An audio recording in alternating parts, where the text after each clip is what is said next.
kubera ko ngiye nabonye umukobwa mubabaye bitewe n'amasheni yose yari yarambenze umva ni byinshi cyane. Nari mbabaye kubona umugore. Urumva yemi ibintu ugiye gukora muri iki gihugu ariko njye ati ndahari ngiye kunyeganyeza icyo bita ikibuga cya muzika. Urumva shuwa wena Fidele urana tudatongana tubeho mu mahoro dusabane tugenderane dushingirane je nawe turi umwe kandi tuva amaraso amwe tureke gupfa ubusana kurinda bihamya turi umwe together as one. Yes. wabonye ukuntu Karasira asa we mama shenge mama igikobwa mama ufite amaso afite ijwi hariya mama afite umugabo noneho umva nakwambia Karalise umva niwe mukobwa mu Rwanda ubugezweho babyange babyemere ndamwemera Karari ngewe nakwambia nzakugura ritiko muri iminsi ritiko fite ibitekerezo byubaka uri umuntu nk'abandi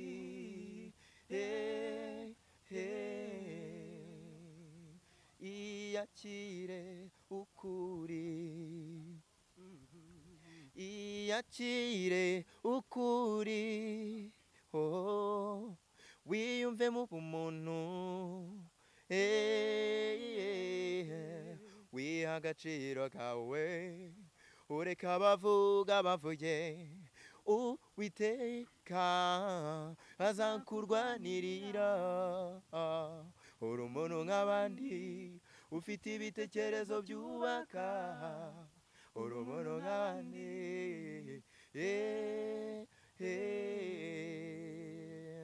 hari byinshi wakora byavamo iterambere hari byinshi wavuga byavamo iterambere muri wowe wiyumve mu butwari wiyumve mu bushobozi ureke kwitinya wowe umuntu nk'abandi ufite ibitekerezo byubaka uri umuntu nk'abandi uri umuntu nk'abandi ufite ibitekerezo byubaka uri umuntu nk'abandi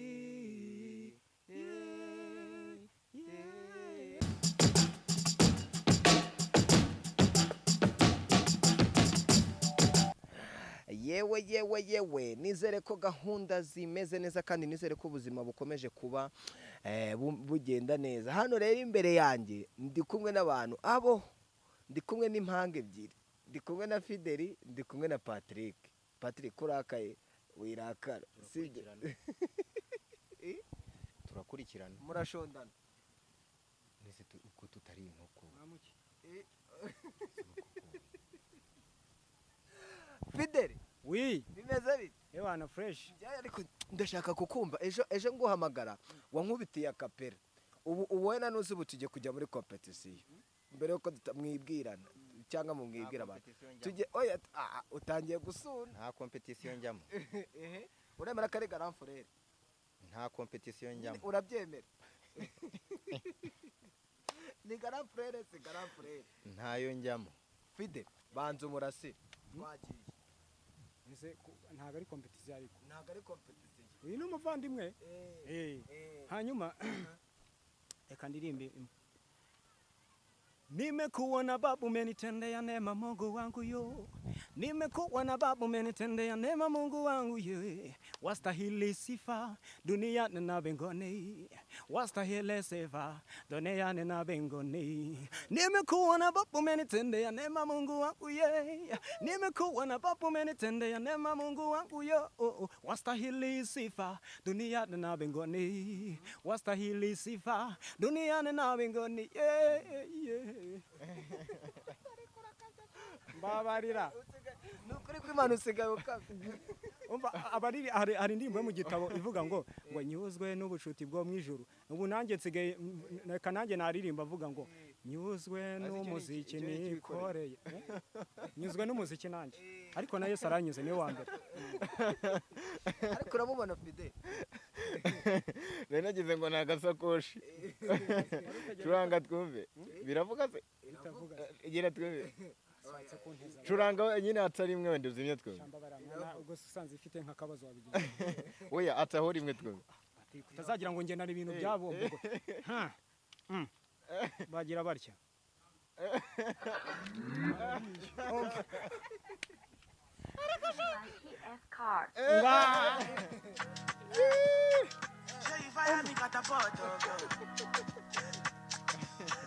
mbabarira mwe mujyanye ko ngako muranyishyura se ariko Fidele usigaho ukabya koko umwana wanjye abategereje umugati usema byine hari abategereje umugati yego nyine ariko Fidele ngize amahirwe yo kuba mwicaranye muri babiri gutya nje mbashimye Imana kandi mwese noneho gira gutya ikiganza wambaye impeta na Karabo yambaye indi Imana ibyo nabikoranye n'umudamu wanjye rwose ni kuri Imana Fide umeze ute mbese ntubireba ku cyangwe ku ngofero na hindestire radio benshi barimo kugira ngo ni kamera abandi bakagira ngo ni igifaru bayoboye ibyari byo ariko ni radio igifaru ni igiki igifaru se kijyaho wamenya ari ibiki se ariko Karabo mbere yuko dukomeza ndagira ngo mbarize nk'ibibazo nka bibiri Fidele se Fidele nakubaza ni igiki ukundira kuba uriho ikintu nkundira kuba ndiho bo ikintu nkundira kuba ndiho nuko ndiho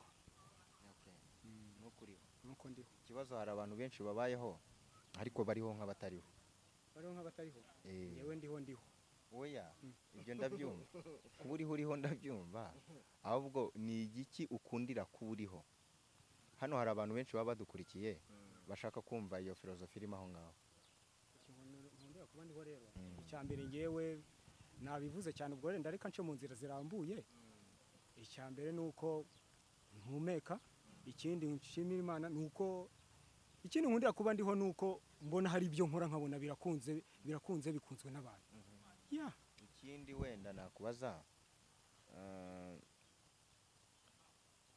ni igiki wishimira wagezeho kuva mu bwana bwawe kugera ugeze ahangaha kimwe gusa kimwe cyonyine bo ikintu nshimira Imana cya mbere gikuru nuko mfite inzu nuko nubatse inzu ariko nshaka ndagira ngo twinjire cyari ikiganiro cyo gutwika ni ikiganiro n'ubundi muratwika ariko ndagira ngo dusubire inyuma mu bwana bwanyu Fidele niwe mukuru Fide mu bwana bwanyu ni igiki cyakugoye mu bwana bwawe nigize kuza atari kuri no channel ndi kuyindi channel nkorera ikindi kinyamakuru turaganira umbwira mu bwana bwawe umbwira uko byagenze ariko ntago wabimbwiye twicaranye uri kumwe na murumuna wawe mu bwana bwawe byari bimeze bite mu bwana bwanjye harimo ibyambabaje hari ibyanshimishije ariko ibyinshi ni ibyambabaje wenda ikintu cyambabaje vuge ku byambabaje ikintu cyambabaje nuko navutse kwisanga gutya sinabyanze ahubwo abantu nibo bashatse kunyereka ko ari ikibazo urumva abantu batwereka ko ari ikibazo kubona umuntu agasohoka najya nko kwishura ukumva abana barahuye bavuye wenda bageze nko mu gihe cyo gusohoka nka saa yine abana bakaza bakatwirundaho bakaza bakadusakuriza ugahura n'umuntu ukabona yarangaye yikoreye ibitebo byamuvunnye by'imyumbati ntarimo kurwana n'umutwaro yikoreye w'ibitebo ahubwo arimo no kureba twebwe igikanu kirenda gukebana ubwo rero nabonye kuba umuntu yaravutse ameze gutya abantu birirwa basakuza ariko ubu ndashimira Imana uko yangize yego Imana niyo nkuru wowe uravutse wisanga umeze gutya Patrick nawe waravutse aza muhuje uruhu kandi noneho musa ibyo wabyakiriye gute nkaho njye nabyakiriye neza imi reka nkubwize ukuri sibyo ngewe kuba narabonye petit frère avutse noneho tunahuje n'ibibazo urumva byaramfashije cyane kuko hari igihe nagiraga nk'ikibazo nkahita nigira Patrick nkubwira ati mwana nahuye n'abatipe baransereza mani bamvuzeho ibigambo nshaka kwirukanka nshaka gukubita akabuni hasi Patrick agahita ambwira ati komera mani nuko ni kwisi bayeho ibintu bizajya bigenda neza tugahumurizanya mbese byaramfashije cyane, byaranyubatse kuba nari mfite umuvandimwe duhuza. Yes. Wenda sinzi nimba mbinjire cyane kuko biba ari ibintu birafasha abantu, sibyo Patrick? Ni ibintu bifasha abantu, ni ibintu abantu bashaka kumva yuko umuntu, reka mvuga iki kintu mbere yuko dukomeza, umuntu ntago umuntu ahitamo uko avuka se, Imana niyo iguhitiramo uko uvuka usa, siko bimeze. Nta n'umuntu uhitamo imibereho, Imana niyo iguhitiramo imibereho. Mama wanyu mwabonaga agahinda afite ari akahe? Mama wacu agahinda yari afite agahinda yuko bamusebereza abana. We ntacyo bibazo yari afite, ko n'ubundi we afite uruhu rusanzwe rwirabura rusanzwe rwa kinyafurika nyine. Ariko natwe turi abanyafurika, ariko nuko impamvu usanga abantu badufataga nkaho tutari abanyafurika, tutari n'abazungu, bakadushyira muri akote yacu twenyine, bakatwereka ko turi abantu bahejwe. Umvise mama rero ikintu cyamubabazaga nuko uwazaga azi ko agiye kumubwira ikintu cyiza, atamubwira ati wabyaye abana beza sawa gutya na gutya, muhenda nk'igikoma, ibyo ntabyo yigeze. Benshi barazaga bakavuga ati wabyaye nabi, bariya nta kamaro, nta kintu bazakumarira, bariya ntibareba, bariya ntibagira gute na gute. Nawe uri umuntu w'umubyeyi, nk'umubyeyi ukurikiye kamera, ntago bagusebereje umwana wakwishima. Mama rero yahoraga muri ako gahinda, uwazaga amubwira ibintu byose yazaga amubwira kuri twe twarabaye ikibazo. Patrick, urakuze, uravutse, usanga ufite grand frère wawe muhuje, reka sibanyumve nabi, abantu muhuje ikibazo, mufite uruhu rumeze kimwe. Wabyakiriye ute nka Patrick, none ukaba wari na murumuna we, ukumva ibyo bikomere bimubaho, akaza akakuganyira akakubwira ati bari abantu twahuye baranshungera, barantuka, bambwira nabi, barampeza, wabyakiraga gute? Ntabwo byatumaga wiheba?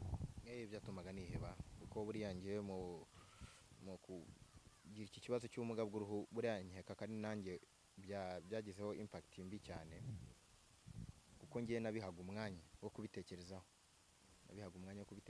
mukuru wanjye we ntago yabihaga umwanya wenda cyane ngo yibaze ku bantu, kubera ko we wabonaga yigendera n'abana baseka bakina bagira gute, ariko ngiye yaza yabimbwira afata umwanya nkicara. Namaze igihe kinini cyane ntekereza ese kuki twavutse gutya, ese byagenze bite kugira ngo tuvuke gutya, ese bano bantu koko ibintu bavuga badusebya bari bakwiye kubivuga.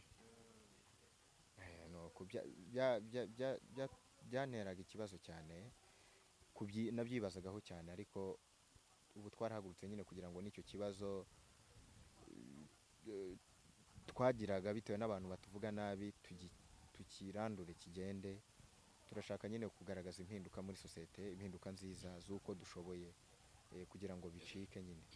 Reka twitwikire ibyo ngibyo, ndakeka abantu babyumvisha. Umuntu n'inkundi tugeraza wanyu. Jewe ikiri cy'ikintu mbakundira mu buzima no mu isi no mu ijuru, kandi bani ibyumva kuba byonyine mwigirira icyizere, ukavuga ngo turi abantu. Nicyo kibazo wenda cyanyuma turi busorezo, ubundi tugenda twigira mu mutwiko bwa nyuma. Mwese mwarashatse, mufite abadamu, wowe ufite n'umwana. Reka mpere kuri we Patrick, we twarabivuganye, twaranaganirika n'ikiganiro twakoze, yabimbwiyeho kujya kwerekanwa mu muryango w'umugore wawe cyangwa kubwira umukobwa ngo waramukunze, byagufasha igihe kingana gute? Byagufasha time ingana gute? Ngewe ntabwo byigeze bimfata umwanya muremure cyane, kubera ko ngewe nabonye umukobwa mubabaye bitewe n'amasheni yose yari yarambenze. Umva ni byinshi cyane, nari mbabaye kubona umugore. Urumva Yemi, wumvise? Patrick ndamuze mba gacinyama, ariko ni inshuti yanjye ingwise, ariko nari namubabaye. Ntese njya nkubeshye Patrick, we nawe wari ubabaye? Umugore nawe yaramubabaye, none se nawe ariko se ubu n'igihe wakunda kurara mu ishuka njye nyine yajya kuvuga ngo ikiringiti nta muntu usobanutse ukiryama hari mu ringiti. Njye ntabwo byigeze bimfata umwanya munini, ko nari mbabaye umugore nk'uko Patrick abivuze. Naramubonye ndavuga ati ufata ihene ayifata igireze gute igihe ariko buretse naramubajije madamu, navuga ati urankunda cyangwa ntunkunda? ko ni naramuganirije cyane arambwira ati ngenda gukunda none se urwo rukundo nkunda bibe bya bindi byo mu ngo tubikore neza fresh we mama w'abana nanjye mbe papa w'abana ahita ambwira ati nta kibazo ntugahura guhura n'umukobwa uvuga ijwi ryiza avuga ibintu bizima ndabigutuye Emi ariko ntugahure n'umukobwa ushaka gutendeka wandi uvuga ngo bagarira yose we nuwo nguwo agukorera ishyano mbabarira cyane urumva umukobwa ndavuga ati ngwino unyereke iwanyu turagenda nyereka iwabo baranyakira nta gihe nabifashemo rwose twakundanye mubwira ati nyereka iwanyu ubukwe tuhita tubukora no kubyara ntago twatinze wese mbabarira uwo munsi duhura ariko hari ikiganiro uwo munsi muhura yahise abyara ukora mariage yahise abyara none se ubwo mwari mwarabisoje mbere oya ntago ari ukubisoza mbere Patrick wumvise urumva twahuye bwa mbere duhita tugomba duhita tubiba twarabibye muhura bwa mbere guteze muteretana uretse tubana my friend nase navuze ko namujyanye mu mago oya nta kwibeta ahantu ibyo bya barakwakwanya kuko ubumvishe ko natubwiye Fidele ni hatari akore ukuntu aba yambaye ingofero njyewe reka nkubwire Emi sibyo navuze ngo tukimara gukora mariage twageze mu rugo turicara ndavuga ati rero madamu Sweetie hati namubwira ati tugomba kubiba turabiba ubwo si yabyanga twagura umurima ejo nejo bundi buretse ariko turabagara everything yes yabo nagira ngo dutangire gutyo ariko n'abantu bazi nusa so ndashaka kumenya none impano mufite mwembe zo kuririmba muziko murakurinde reka ndahera kuri Karabo k'Imana nta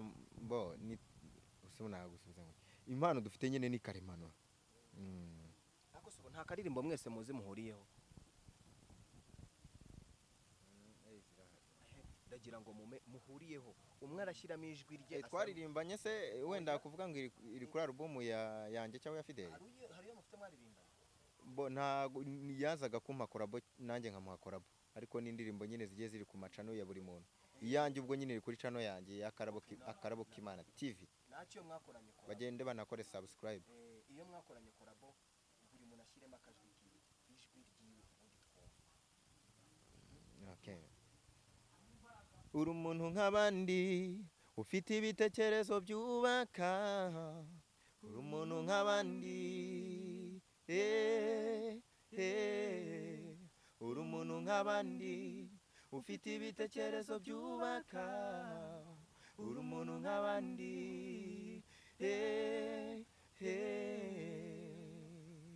iyakire ukuri iyakire ukuri wiyumve mu bumuntu wiha agaciro kawe ureka abavuga bavuye Uwiteka azakurwanirira uri umuntu nk'abandi ufite ibitekerezo byubaka uri umuntu nk'abandi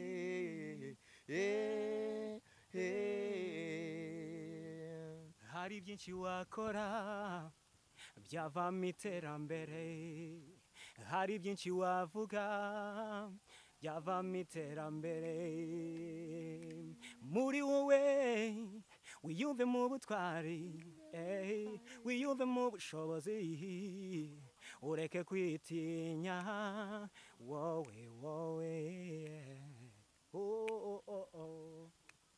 umuntu nk'abandi ufite ibitekerezo byubaka uri umuntu nk'abandi uri umuntu nk'abandi ufite ibitekerezo byubaka uri umuntu nk'abandi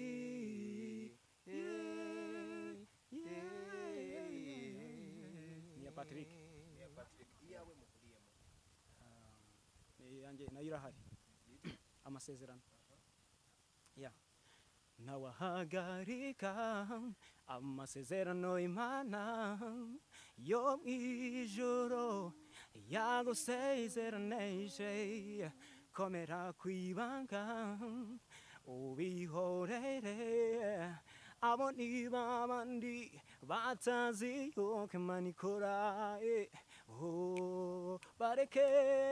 bareke bakuvuge ceceka wibabara ibisubizo by'Imana ihangane biraje bikugereho bareke bakuvuge ceceka wibabara ibisubizo by'Imana ihangane biraje bikugereho. Waravutse ugera muri iyi si umaze gukura uhura n'ibigeragezo n'ubukene ibigeragezo zikarande ku muntu ibyo Umwami Imana yagusezeranije nagabeshya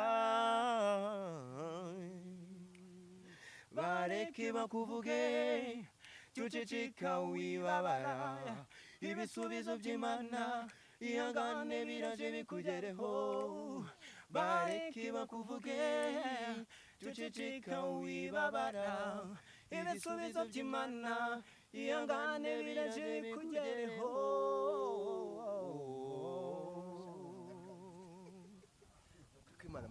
Uko mufite impano iteye ubwoba byatari noneho byagera kuri mwese none ibirungo by'amoko yose. Izi ndirimbo zanyu ninde ukwandikira? Njye ndiyandikira pe ntabwo ndabona manager. Uriyandikira mwese muriyandikira Fidele rwose manager se kakumanaginga ibikorwa byawe ariko Patrick yajaje ariko Patrick ari kintu mupfa oya none se kaba gukaza ahubwo yewe yaravuze ngo nta manager afite umubajije ibyo kwandika indirimbo se manager nyine n'umanaginga ibikorwa by'umuhanzi nyine amanaginga ibikorwa bya gihanzi ariko buriya hari igihe anakubwira ati ibi bintu wakoze hindura. ariko reka nesurira kuri Fidele yambwiye ngo mu batoto ngo rwari urusheni ariko nireka nkubaze Fide ugereranyije ubu ufite umugore ugereranyije abakobwa wa Teresa ni bangahe? Reka nkubwire ntabwo nongera kuvuga umubare rwose reka ubwise ukuri ni benshi harimo abambaye amasaha harimo abambaye udukomo harimo abambaye kamambiri abambaye bodaboda mbese na Teresa barananira urumva nanjye naravuze ubwo nuko nguko nakubise ivi hasi mbona uwanjye ariko barambenze bashobora kuva hano wenda bakagera hafi reka mbyihorere barakubenze koko umva barambenze Imana cyo kora yaranyomoye ariko nageraga ku muwari wese agatagira gutya ati mbabarira ubwo akaba mpaye akadobo nundi ati ashwi nuko watwaye indobo imifuniko gusa se ahubwo banza yari barashyiragaho na supaguru mbabarira cyane ariko Imana igerera avuga ati ngo haye wawe oya yampaye wanjye we uzi no mu bakobwa bambenze nta n'umukobwa usa umugore mfite nta n'ubwo asa nabo bambenze buriya Imana iguhaye iguha ibintu bitarimo amazi ibintu bifashe bimeze neza urumva yampaye umugore mwiza unyubaha ndatambuka akavuga ati karibu switi ku meza akambwira ati hani ibiryo byageze hino birashyushye ibintu bishyushye ntubirye urye ibishyushye igikoma icyayi ariko ibibo buretse ariko se ubundi reka mubaze ariko se ubundi reka mubaze ariko ubundi turetse kwira nta unywa igikoma ntukiwe abagabo barakinywa benshi hari n'abajya mu nzu bakakinywa wanyu ariko nyine nawe urakiwe indese ariko ntakinywa si ikinywebwa atiri unywa igikoma ndakanywa agakoma cyokora icyo nakora siba kuba nacura umwana ariko iyo mbonye gihari ndakubita nanjye nkavuga ati imbavu ziyongere yes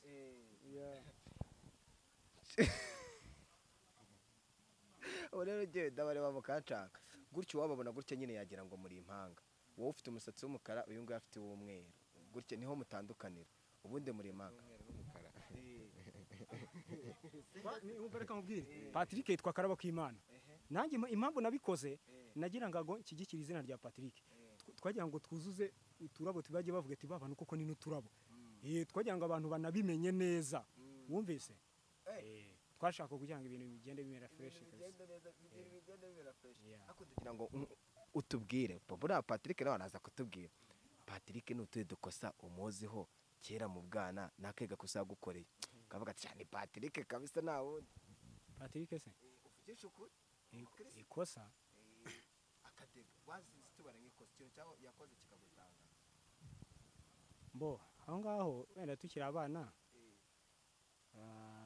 oya ibyo ngibyo twarabirenze ubwo se mvuga ukuntu nagiraga twamburanaga amasahani umuntu agakoza hasi kubera urumuri rwabuze ibyo ntago twabivuga ibyo twarabirenze ariko zagakoza Patrick ntago nanarivugira no kuri kamera nta niryo ajya nkorera birarenze oya ntago ajya ari rega turabavandimwe nyine muri abavandimwe narariraga akampoza yarira nkamuhoza nyine muri abavandimwe ariko hari umuntu ukora ikintu kikagusetsa cyangwa ukavuga ati uyu muntu ni Patrick ubikoze reka ngwize ukuri cyo kora ahubwo ikintu njya mbona Patrick cyamubayeho ni ukurakara Patrick yarakazwaga n'umuntu ukora ibintu by'amafuti ubwo se simbivuze Patrick we aka Fidele utuntu muzo twitute natwe ari we na Patrick ninde wakubiswe cyane Patrick wahe ari wowe na Fidele uwakubiswe hehe se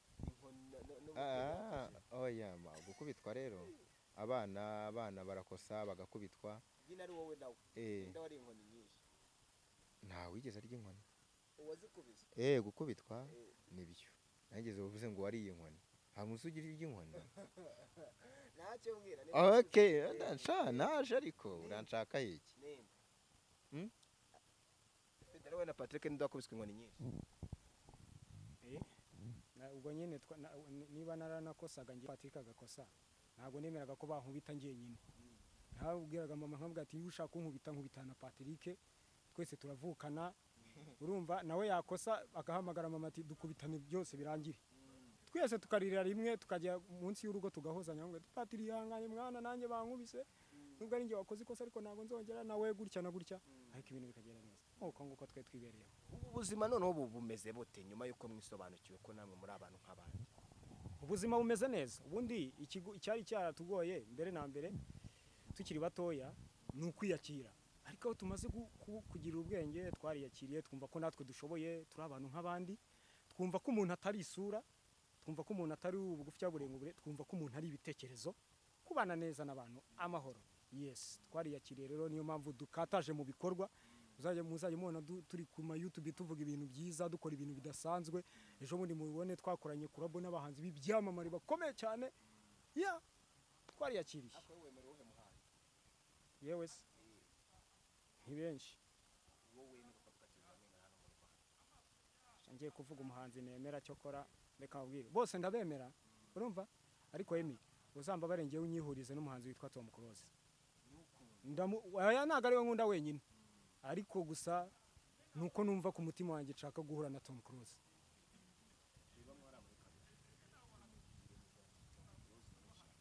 ndabizi ko Tom Close areba social media Tom Close nitwa Fidele Mbone ndagukunda cyane nkunda ibihangano byawe unanjye ndashaka kunzamura ukamfasha nkazamuka muri music ndi umuhanzi ushoboye mfite n'ijwi ryiza umfashije nanjye nkazamuka byambera byiza kurushaho ndahizize nyinshi reka bavuge natwe tugumye dukore ko batazo twahuriye ko batazo twahuriye reka bavuge natwe tugumye dukore ko batazo twahuriye yes uzi indirimbo ya Tom Close urayizi ndayizi iyihuze niyo nayo niyi ntabwo yo nyizi niyo Tom Close hari n'indi ivuga ngo bwira yeko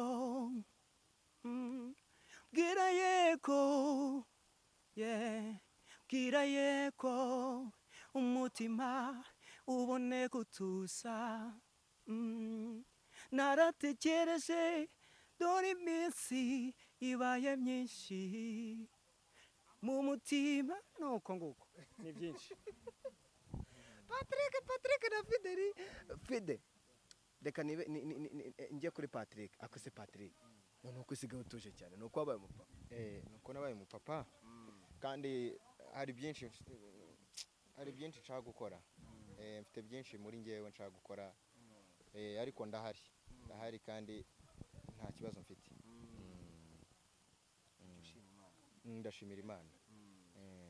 Ubu ngubu iyo utekereje Patrick w'imyaka yashize na Patrick ubu ngubu ubona batandukaniye different ni different hari nuko Patrick w'ubu ngubu niwe Patrick wa nyawe, kuko mbere hari igihe najyaga kuri social media bitewe n'ibyo nshaka kugeraho nkitwara uko ntari, ariko ubu ndashaka guhindura nkitwara nkanjye nka Patrick, kuko ubu ngubu ndakeka yuko abantu barimo baragenda babona indirimbo zirimo ziragenda zitrendinga mu gihugu nyinshi. Hari izo ndimo mu mashusho, hari n'uwo twakoranye indirimbo, wenda reka namuvugeho ni Karasira.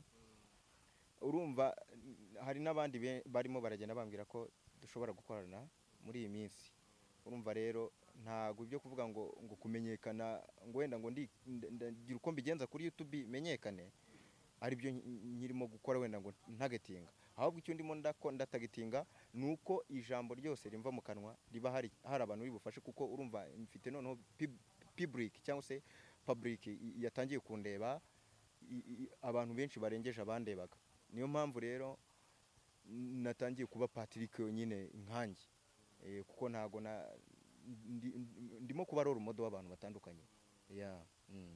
Fide, kuba Karasira yarinjiye mu muryango wanyu akavuga ati reka nshakemo uwo dukorana indirimbo nka famiye nk'umuryango, mwabyakiriye gute? Ubu Karasira ni muntu ki kuri mwe?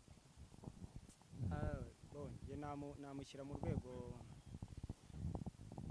nk'umuntu ukora ibintu bya gitwari kandi yes, ariko ziriho umuntu ukora ibintu byiza, kuko yatubereye urugero rw'abantu benshi, sibyo? Hari abantu benshi tubonaga n'umuhanzi wenda yabona tudundaguza ntiyifuze kuduha Karabo, urumva ntavuge ati byibura reka mfashe bari abana bazamuke cyangwa bari abantu, sibyo? Karasira akagira umutima akavuga ngo uriya muryango ngomba kurebamo umuntu, areba fata Patrick aramubwira ati ngwino nkuzamure ngugire umustar. Urumva byaranshimishije ku mutima wanjye, na mama yarishimye, no madamu wanjye yarishimye, abadamu bacu baranezerewe, sibyo? Ni ibintu byatubereye ni nk'inzozi kabisa, byatubereye ibintu bimeze neza, twarishimye mbese muri make. Ubu noneho murateganya iki? Uvuze ngo Karasira ngiye kumuha igihembo nkawe nka Fidele, ibyo yakoreye umuvandimwe wawe, wamuha igihembo kimeze gute? Namuha igihembo cy'umuhanzi ureba kure, umuhanzi uzi kureba kure, kuko twebwe impamvu abanzi benshi bataturebaga nuko baba batareba kure. Karasira rero areba kure, kuko twe turi abahanzi kandi ba nyabo. Sinzi impamvu umuntu yabona ko turi abahanzi bari anda. Karasira rero yararebye, kandi Imana ibimuhere mugisha azazamuka no kurenza hariya. Yes, ndabivuze, reka nkubwire Emi, sibyo? Hari igihe mu buzima abantu benshi baba bashaka ngo umuntu abagira iruhande apfukamye, ngo nibabona ati inkonda aribwo bamufasha. Uzagomba gufasha umuntu ari uko ati inkonda, mufashe mu gihe afite n'akabaraga, umuhe avantage, umubwire ati komerezaho. Ariko rero Karasira ngiye icyo mushimira nuko yabonye imbaraga dukoresha, akavuga ati aba bantu kizemo imbaraga, nkafasha Patrick akazamuka, imbaraga za kwiyongera iyo sikare nanjye nkayishyiraho. Ndibwira yuko Patrick ubu rwego amaze kugeraho bakimara gukora n'indirimbo, ni abantu bamuhamagara kuri telefone ni benshi, ama business yirwa akora buri munsi ndayabona, kugira ngo mubone mu rugo ni hatari. Wumvise? Ibyo rero biranshimisha. Yes. Mu kiganiro twakoranye na Patrick aravuze ati ubu ndashimira abantu, Fidele yubatse inzu nziza imeze neza, yavuye mu bukode. Reka njye naragusuye hahandi wakoze. Yes. Yanzu y'ibihumbi 10 nayivuyemo, bya bindi abantu basohoraga imyambaro yanjye bagata hanze n'amajerekani. Kwahe byararangiye, ntibizongera. Nagiye mu nzu yanjye, abantu baramfashije, Emi, abantu bampaye amafaranga. Shimira aba diaspora bari hanze. Umva na n'ubu kandi ntago birasoza. Njya kubona telefone nkabona irasonye, nkumva umuntu arampamagaye ati Fidele ndi muri Europe, ndi muri America, muri Chicago, ngiye kugwa 500 byo kubaka inzu, ugire gutya na gutya. Umuntu ampa amafaranga atananze amaso ku maso, ariko akagira umutima wo n'ishyaka ryo gufasha umuntu. Nubatse inzu nta giceri cy'atanu ntavuga ngo mfite akazi runaka. Ari abantu bambonye gutya bakanyikundira akambwira ati nanjye ngiye gutera itafari ku nzu. Inzu iruzuye, imbere nashyizeho metalike irakinze, ku madirishya hariho amarange, ibintu byatangiye gusobanuka. Madamu nawe arimo gukoropa. Yes. Hari gukoropa inzu yanjye be. Patiri urabyumva? Fidele yamaje gutera imbere cyane. Njya kumusura nkabona ameze neza, afite butike mu nzu. Fidele nifuza ko atera imbere birushije uko ameze, kuko buriya hari igihe njya ndeba ibintu dukora byose kugira ngo dutere imbere, nkiyibaza nkavuga nti kuki abantu batabona ibintu dukora. Nk'ubu Fidele ni umwe mu bantu bagiye bampangayikisha cyane ku muziki we, nubwo nanjye bitari byoroshye, ariko ubu ngubu ahageze ndumva naragaruye icyizere. Mu by'ukuri twirwanyeho kuva kera kugira ngo dutere imbere, nyuma twabona tugatera imbere tukicara nk'ahantu muri salo tukabiganira tuti abantu baratwanga, abantu badufata nabi. Fidele nawe agashaka kwiheba, nuko nyuma tukongera twese tugahumurizanya tuti ariko humura tuzatera imbere, n'undi ati humura. None ubu tugeze ahantu buri muntu afite iwe, afite ahantu atuye, dufite inzu nziza. Nimba ngewe ubwanjye narubatse inzu ya mbere, nkaba mfite iyindi ndimo ndubaka nubwo yanzengereje amafaranga yanshiranye, ariko mfite iyindi kandi nziza, nashyizeho inzugi za zindi z'abasirimu. Umuntu ashobora kumbona nka gutya ku rubuga akagira ngo ndi umuntu uri aho, kubera dufite abantu nyine bari aho barebera umuntu mu ruhu, akakureba akavuga ati uko asa ni nako, buriya arasabiriza, buriya nimba avuze ngo tumufashe buriya nta kintu agira. No, nanjye mfite n'abandi mfasha. Nimba umuntu umubwiye ngo nshyigikira ni nkuko yashyigikira Bruce Melody. Umuntu nakumve nimba nyohereje amafaranga 100 ngavuge ngo abihaye Zeze, njya bihaye umuntu ufite ubumuga bw'uruhu aragiye amafaranga arahiye. Oya, mfasha nyine nkuko ufasha ba Bruce Melody, nkuko ufasha ba Butera. Nanjye ndi umuntu ufite intumbero, ariko ubuzi ibintu ugiye gukora muri iki gihugu. Ariko njye babwira ati ndahari. Ngiye kunyeganyeza icyo bita ikibuga cya muzika. Urumva? Shuwa. Wena Fidele. Ni ukuvuga ngo reka nkubwire. Rero tugarutse kuri Fidele, tugarutse inyuma, ndifuza ko Fidele aba Fidele. Sibyo? Fidele, ubu buzima bwo ku mbuga nkoranyambaga nabubayemo igihe kinini. Nabukozemo byinshi. Nageze naho ndirimba nkanikura, nkasigarana isengeri yonyine. Urumva? Ngira ngo meeting. Sibyo? Ariko ibyo byose byafashe ubusa. Urumva Fidele? Byafashe ubusa. Icyo nakubwira cyo cyambere, kurikira inzozi zawe. Ujye uza hano uvuge nka Fidele, utwike birumvikana, ariko noneho ugire target, ugire intumbero, kuko ibi byose ari abantu bageraho bagahaga umuntu. Sibyo? Kandi abantu nibaguhaga kuno ku mbuga bakajya kubona akabona bazituye nk'indirimbo ya Danje, bazavuga bati wa muntu koko ibintu arimo arakora nibyo. Sibyo? Rero icyo nakubwira, you never give up. Ibyiza biri imbere kandi turacyakomeje, turi hafi kuba ibyamamare bikomeye mu Rwanda, ku buryo tutazaba n'ibyamamare mu Rwanda, tuzaba ibyamamare muri Afrika. So ubu rero nge mu Bongereza nibo bajya bavuga ngo no time to lose, niko bavuga. Nta mwanya ubu none mfite wo gutayime seriye shuwa. Ubu mbonye n'ibintu byakaze, nafata inzu mfite muri imwe, mbonye abantu bakomeje kwanga kumfasha, nkayigurisha, umuziki wanjye nka brandinga ku rwego ruri hejuru, byanga bikunda abantu bizasoza bemeye Patrick. Ariko ubu mfite inshuti zigera nko mu 10. Iyo amayinite yanshiranye barambwira ati ntukajye amayinite. Nziza rure turi muri Canada yarambwira ati ntuzicwe n'inzara igifu n'ike zawe mu muyaga. Njya kugira gutya nkabona nyoreje nk'ibihumbi 20. Ubundi nkabona nyore abantu babishaka batabishaka. Tuzazamuka for better for worse. Ku nabi cyangwa ku neza. Twazamutse kandi ubu twagiye. Bese ibintu bya induru zirimo ziravugana hose bati Patrick niwe wakoranye na Karalise Karasira. Ubu nta wundi muhanzi uriho. Abahanzi bagiye kwihisha. Bihishe. Gahunda ni ukwihisha. Umuhanzi arahamagarwa na nimero itazwi, agatangira kikanga hari ngo ni Karabo. Wenda umuhamagara akavuga ati se Karabo arashaka kumbwira iki, bimeze bite, kubera ko ubu umuntu ndimo ndahamagara wese arimo aragira isusumira mu maguru. Nakuteje ikikango muri Kigali. Igihugu cyose abantu barimo baravuga ati ni urimo uraririmbana na Karasira. Abandi bati Karasira wa wundi w'icyamamare, wa wundi ukaze. Ariko wabonye ukuntu asa? Wabonye ukuntu Karasira asa? We mama shenge, mama igikobwa, mama ufite amaso afitijwe hariya mama. afite umugabo noneho umva nakwambia Karalise umva niwe mukobwa mu Rwanda ubugezweho babyange babyemere ndamwemera Karari ngewe nakwambia nzakugura ritiko muri iminsi ritiko niza fanta uko murusha amafaranga kabisa Karalise nzakugura ritiko uri intwari genda kwemera umwanzu nakwanga afite abadayimoni bafite amahembe 86 kuri kakariri akaye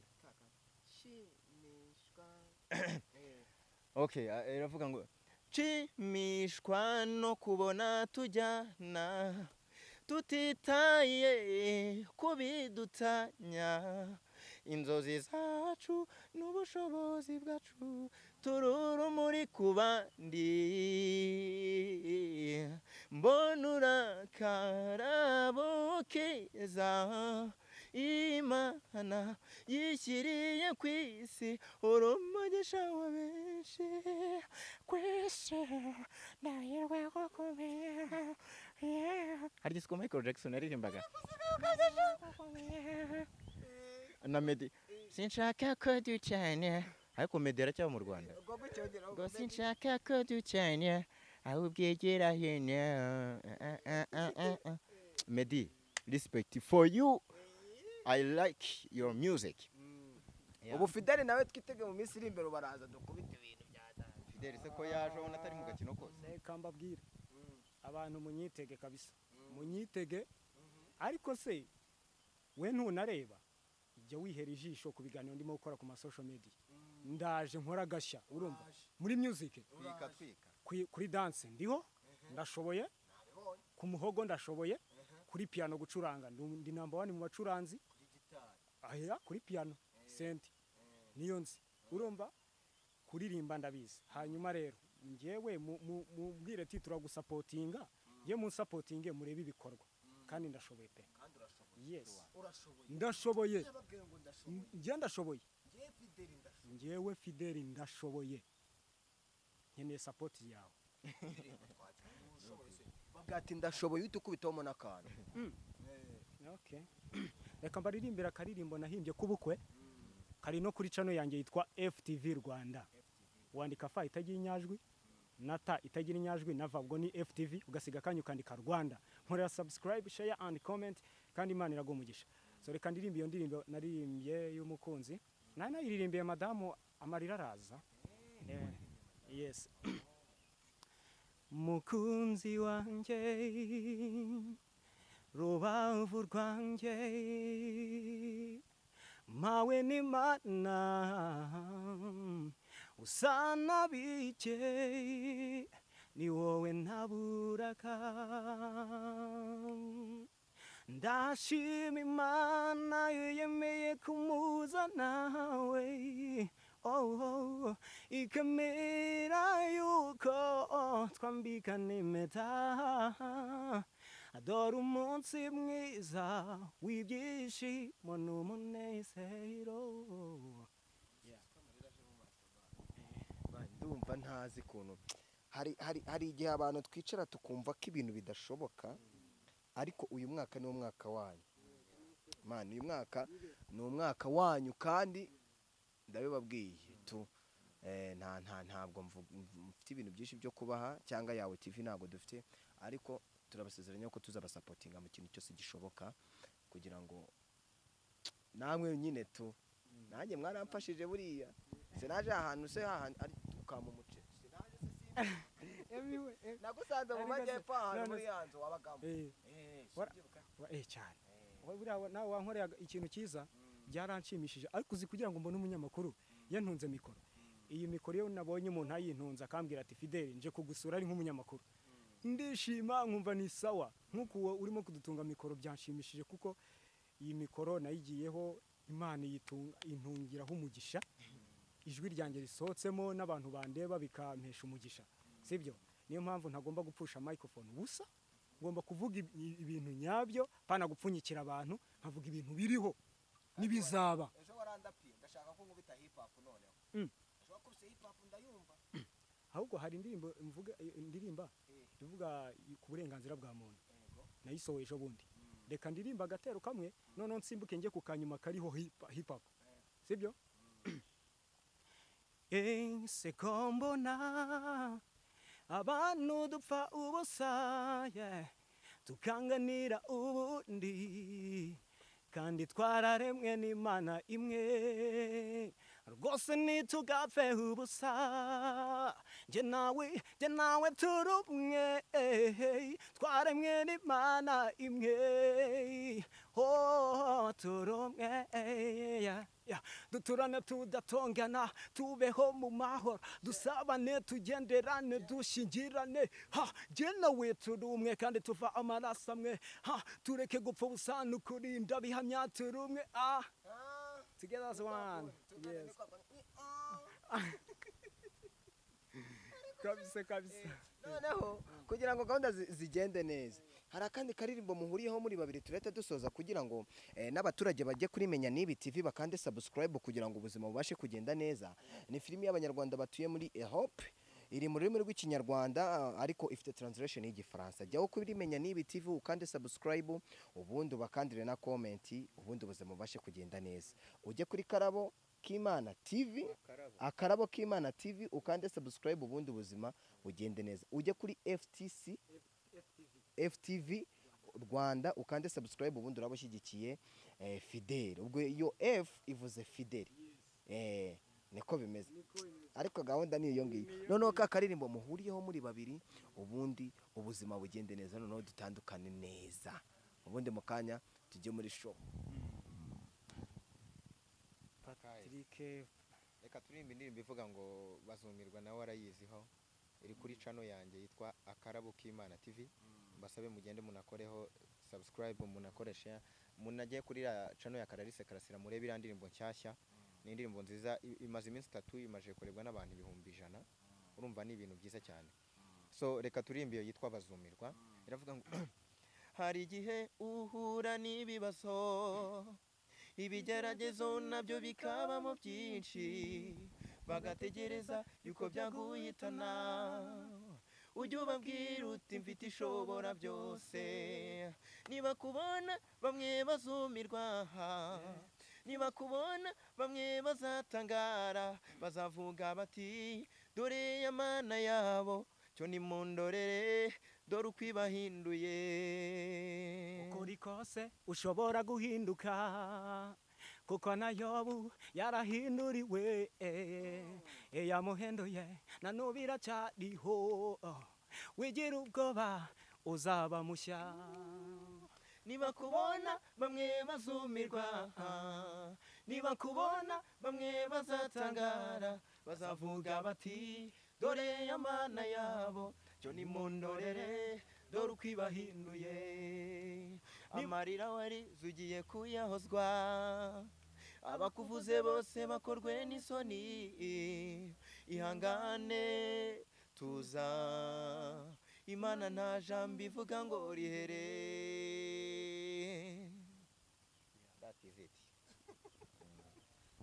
Mukabya noneho nimba ari uko gahunda zimeze ni ukuri niba bashyigikire ubundi baze kuri yawe TV ubuzima bubashe kugenda neza. Nta muntu ubaho udakenera support. So niyo mpamvu Fidele niyo mpamvu Patrick babakeneye kandi ubuzima bubashe kugenda neza. Patrick agenda na radio akeneye nako Fidele akeneye kwiyumva kuri radio. Fata radio yawe singiri yase yifata iyo radio abantu bakeneye kukumvaho nawe ukeneye kwiyumvaho kumva abantu kuri radio bari kuvuga ngo cya cyamamare Fidele noneho cyubatse etage mu mujyi wa Kigali. Siko gahunda zimeze nibyo bintu dukeneye. So ndabakunda, jya kuri Instagram ya yawe TV kandi subscribe ubundi ujye kuri Instagram yanjye naho go kuri Instagram kandi subscribe kuri uduflowing ubundi buzima bugende neza uflowing eminyawe 2020 ubundi gahunda zigende neza. Fide wakoze kuza kandi courage ubuzima bukomeze bugende neza. Imana ihabwe icyubahiro, ndabakunda.